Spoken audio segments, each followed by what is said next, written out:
que ha permitido el desarrollo de otras actividades que por mucho tiempo estaban escondidas detrás de los textiles, ¿no? Y ahora mismo las zonas francas han dado una muestra de que el proceso de recuperación interno de ellos ha salido fruto del esfuerzo del mismo sector en procura de mantenerse a flote, de buscar nuevos nichos, de reconvertirse y de innovar sobre todo. Y eso ha sido muy importante porque la zona franca genera más de 100.000 empleos en la Eso es economía importante dominicana. y las exportaciones tienen un peso importante. Que hay que destacar que ese es un aspecto que está influyendo mucho en lo que fueron resultados del último trimestre, sí, que fueron los más elevados en lo que va del año. Nosotros esperamos que en septiembre, en el último trimestre, terminaba septiembre, julio-septiembre, la economía no iba a crecer a los niveles en que lo ha hecho este año, claro, porque ya se suponía que había pasado la etapa donde se esperaba que fuera más dinámico el crecimiento porque era lo que estaba dentro de la programación con el Fondo Monetario Internacional, la política expansiva que se había desarrollado durante esos meses. Se consideraba que en lo que sería el segundo semestre del año la economía crecería menos de lo que creció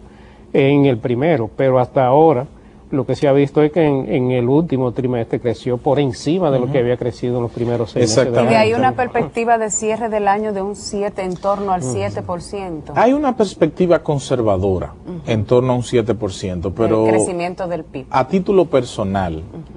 Rosana, a mí con me tu parece, feeling y tu olfato. A mí me parece que nosotros vamos a muy probablemente a superar ese 7%, porque la economía dominicana en el último trimestre normalmente tiene un empuje bastante fuerte por el cierre de año. Sí. Encima de eso también... Eso es estacional, o sea, los últimos trimestres de cada año siempre hay un repunte porque hay más movimiento de liquidez, claro, las ventas con la Navidad se incrementan de una manera sustancial. Y por eso, y dado el repunte que había tenido el sector comercio, que va a mantenerlo en el próximo trimestre, yo creo que nosotros pudiéramos estar hablando de un crecimiento por encima de 7.5. Eso es a título personal. El Banco Central tiene una cifra de alrededor de 7, sí, que es muy halagadora, claro, en un entorno tan adverso como el actual. No, y si tú ves... se presenta conservadora, Rosana y Fran, porque el año pasado el último periodo fue de mayor crecimiento. Cuando tú vas a tener, este año puede que crezca mucho, pero tú vas a tener que comparar sobre ese periodo de mayor crecimiento del año pasado. Entonces eso es lo que te presenta un comportamiento más conservador, claro, en todo el año, porque tú vas a tener que tomar en consideración ese comportamiento para comparar el enero-diciembre de este año con el enero-diciembre del año pasado. Y eso que tú dices, Luis, es muy importante cuando uno considera el desempeño del sector externo. Porque la economía dominicana, al igual que muchas economías latinoamericanas, pudo recuperarse más rápidamente que su principal socio comercial, que los Estados Unidos.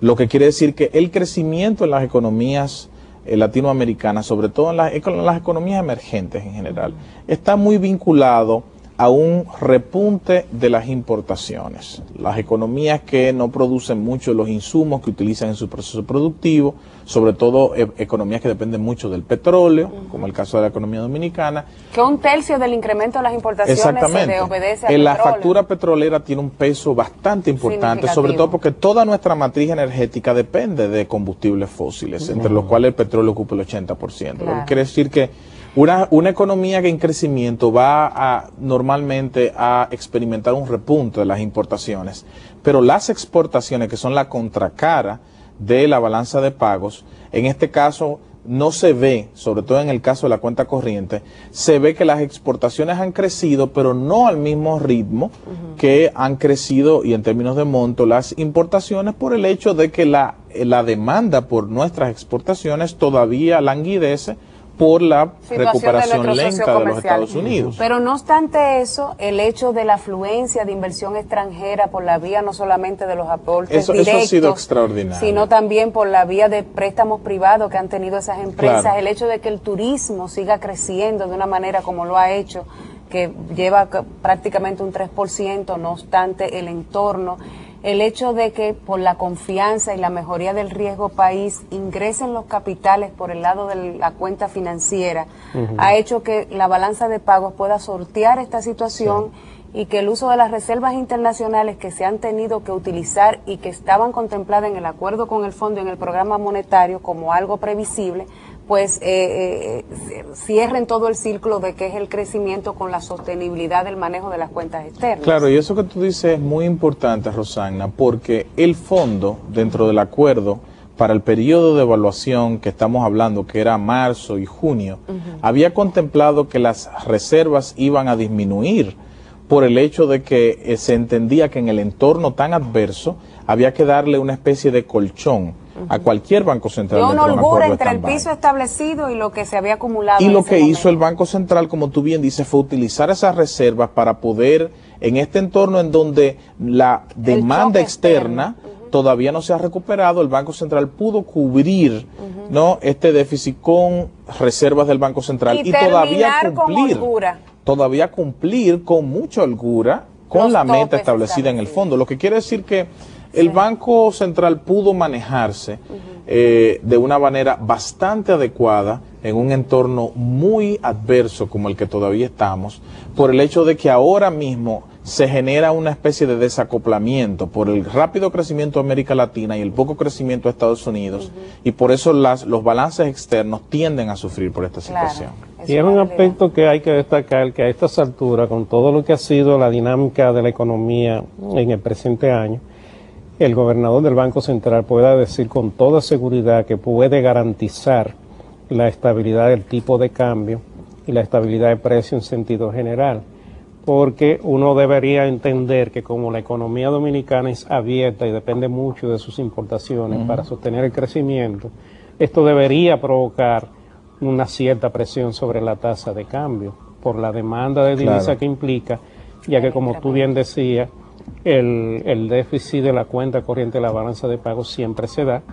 porque aunque las exportaciones crezcan bastante, nunca en términos de volumen llegan al nivel de las importaciones, siempre están por debajo. Entonces eso significa que hay una demanda neta de divisas como consecuencia o como resultado del crecimiento de la economía. Sin embargo, se ha mantenido la estabilidad de la tasa de cambio y el gobernador en el discurso dijo que haría todo lo posible y está en condiciones de garantizar de que esa tasa de cambio se mantenga estable y por vía de consecuencia la estabilidad de precios de la economía. Así es, vamos a una pausa y regresamos.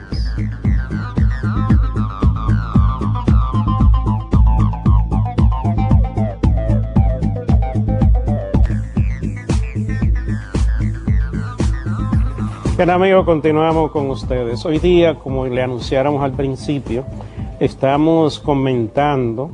el discurso que pronunció el gobernador del Banco Central en el 63 aniversario de esa entidad el viernes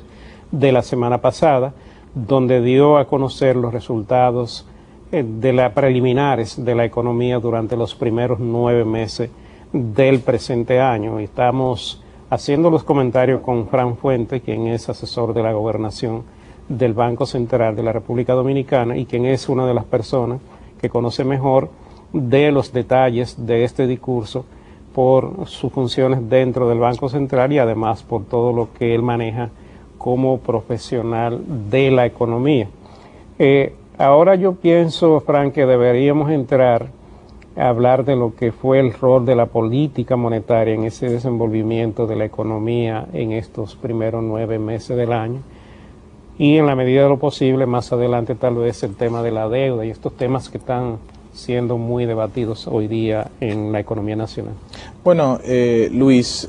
una de las principales razones por las que la economía dominicana pudo mantener este ritmo de crecimiento ha sido porque la política monetaria le ha dado el espacio a la economía para poder manejar la liquidez necesaria para poder hacer sus transacciones en un momento en donde la situación internacional no era la más favorable. Como ustedes saben, a finales del año pasado, el gobierno firmó un acuerdo con el fondo que fue lo que le permitió dar el impulso fiscal que durante todo 2009 no pudo dar.